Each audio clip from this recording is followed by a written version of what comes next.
Welcome to my channel Varta Chacha with Shravanti. Not just news, we discuss it.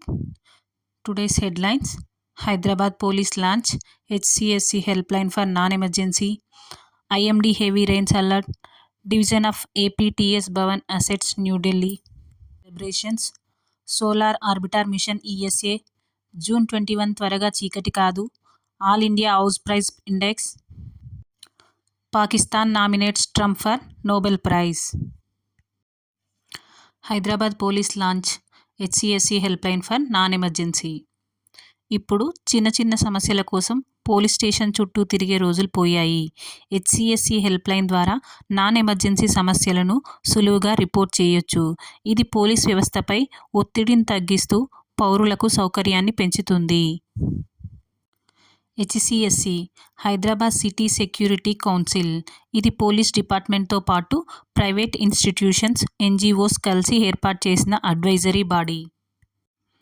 Traffic ఇబ్బందులు, పొరుగువారి గొడవలు, చిన్న వివాదాలు, cyber సందేహాలు ఈ సిస్టంతో పోలీసుల మీద ఉన్న అప్రయోజకమైన ఒత్తిడి తగ్గుతుంది. హైదరాబాద్ పోలీస్ కమిషనర్ గారు కొత్తకుంట శ్రీనివాస్ రెడ్డి గారు. Telangana state home minister Naini Narasimha Reddy గారు. తెలంగాణకు భారీ వర్షాల హెచ్చరిక. తెలంగాణను మరోసారి మేఘాలు కమ్ముకున్నాయి. జూన్ 21న ఐఎండీ భారీ వర్షాల హెచ్చరిక జారీ చేసింది. గతంలో మాదిరిగానే వర్షాలు, నదీ తీర ప్రాంతాల్లో అప్రమత్తంగా ఉండాలని అధికారులు హెచ్చరిస్తున్నారు. ప్రభుత్వం అన్ని యంత్రాంగాలను సన్నద్ధం చేసింది. బంగాళాఖాతంలో ఏర్పడిన వాయుగుండం కారణంగా హైదరాబాద్, నిజామాబాద్, ఖమ్మంలో జాగ్రత్త సూచనలు.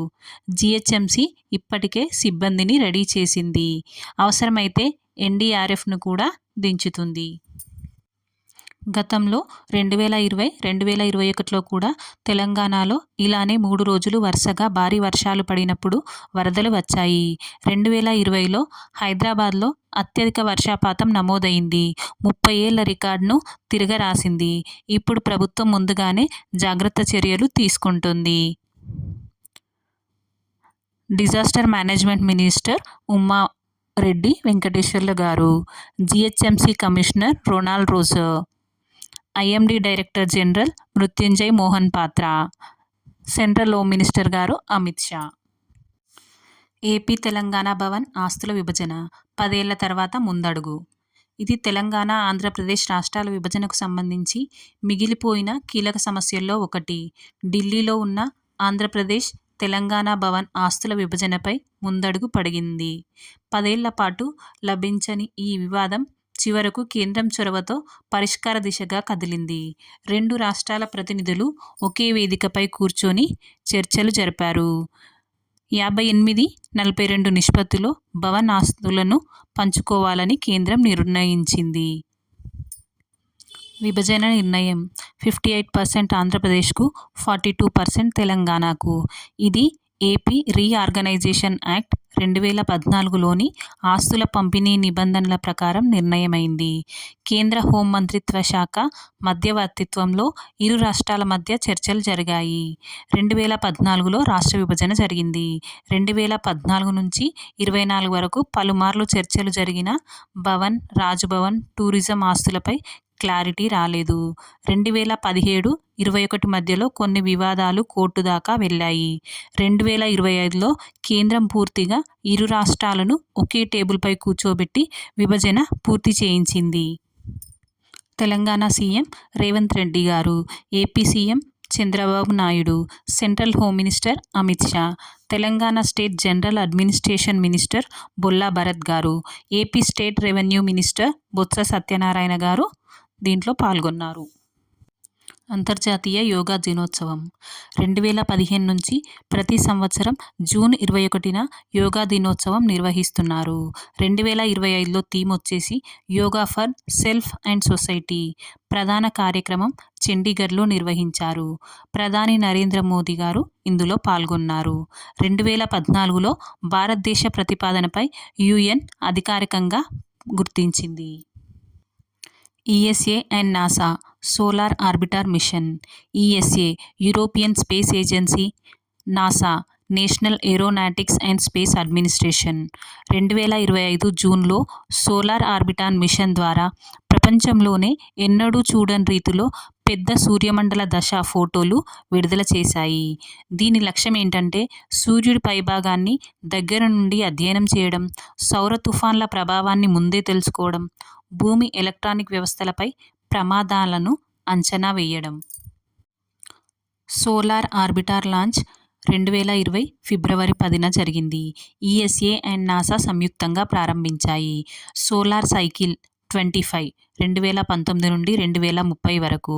ఇదే సోలార్ మాక్సిమం పీక్స్లో ఒకటి. భారతదేశానికి కూడా రిలవెన్స్లో ఉంది.